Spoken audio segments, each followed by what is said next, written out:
Daar's my boodskap vanoggend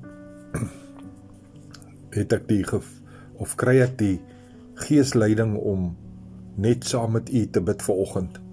En mag die Here se lieflike genade en mag sy krag en mag die gees van die almagtige God u bekragtig vanoggend.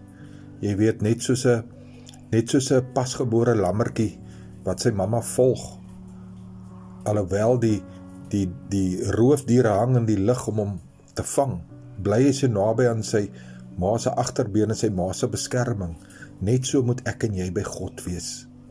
Weet jy, ons moet as pasgebore kinders wat melkies van die woord ontvang en wat hierdie nuwe aanvaarding of hierdie nuwe krag ervaar het om ons voor die Here te buig.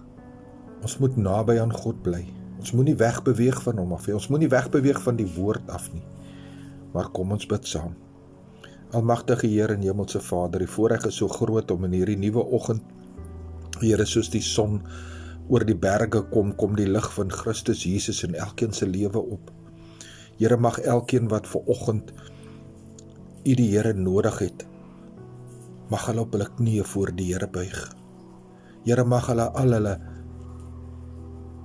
sonde, verkeerde dade, misstappe en ook, Here, dit wat hulle in U die Here wil ervaar, voor U getuig. Dat Here hulle om vergifnis sal vra, dat hulle U die Here sal soek.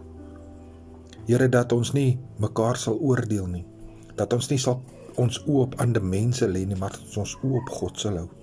Dat dit nie sal saak maak wat ander mense van ons sê nie, dat ons nie sal steur daaraan nie. Maar Here, dat ons die woord van God as ons maatstaaf sal neem, in ons elke dag se lewe waar ons ook al mag beweeg, Here, dat die liefde en die krag en die wysheid van die Heilige Gees ons sal lei in elke dag.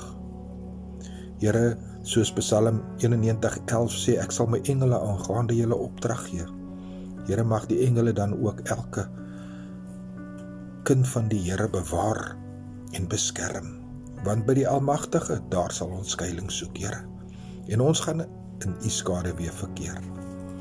Here, mag elkeen wat vanoggend besluit om 'n pad met U die Here te stap, mag U die Here se hand in die gees van God oor hom en haar wees, en mag hulle net die lieflikheid en die krag van die Here ervaar. Dit is my gebed vanoggend in Jesus lieflike naam. Amen.